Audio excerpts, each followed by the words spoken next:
Welcome back.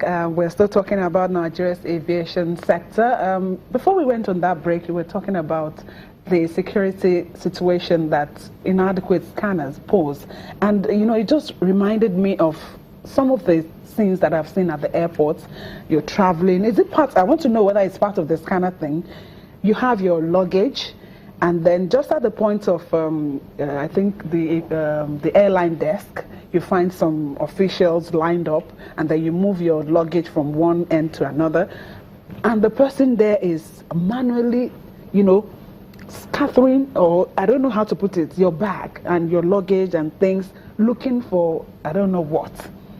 Is that international standards? You are traveling out of the country and you have your luggage, people going through your luggage, and is that international standard?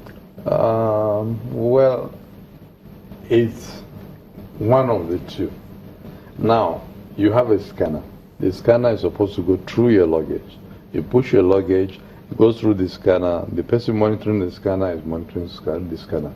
Now, there's a possibility there's something suspicious that the person observing the scanner has seen inside your baggage. No, I'm talking about when you have not even gotten to the scanner stage. You just checked in, and you find some of this customs. No, you're talking about the customs. Yes. No, customs, we don't have control over that. Customs, they have their own. No, I'm just asking, is it part of international standards for people to put hands in your luggage? Let us understand it this way. You know, a security situation cannot be internationalized. Every security situation is inherently local. Peculiar. You understand? You have to act based on the circumstance in that environment.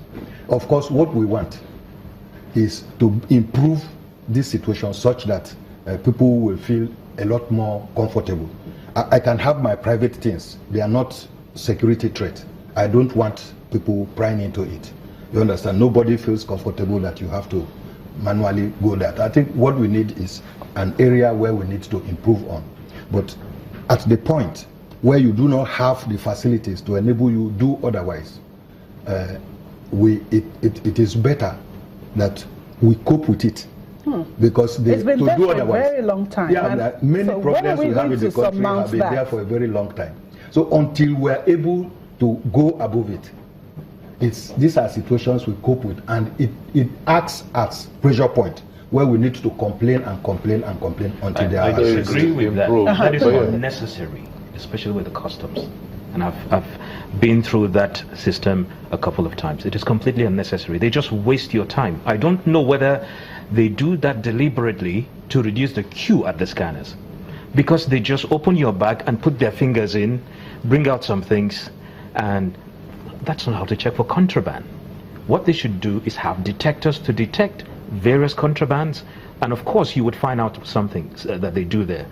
They find you with some food stuff and now tell you that it's prohibited. But if you read through the convention, there are some things there. Of course, going to the UK, they say do not come in with milk or meat products. Yes, if you're going to the UK, you can't.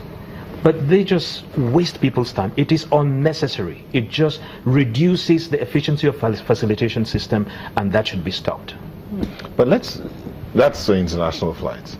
The local flights and the scanners, the issue of the scanners. He talked about 2,000 people having to use within a space of 6:30 and 8 a.m. About 2,000 people having to use two scanners. He said it's not possible. Yeah. He mentioned the number of flights. Let's be a little bit professional here.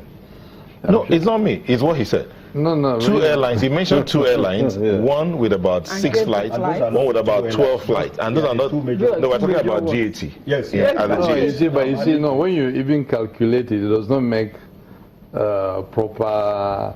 I won't say sense, but analysis. The analysis is whoa. You know, there's no way you can have so many airplanes or aircraft departing at the same time from either ARIC or Airpeace. You should not forget, you understand, there's what's called control tower.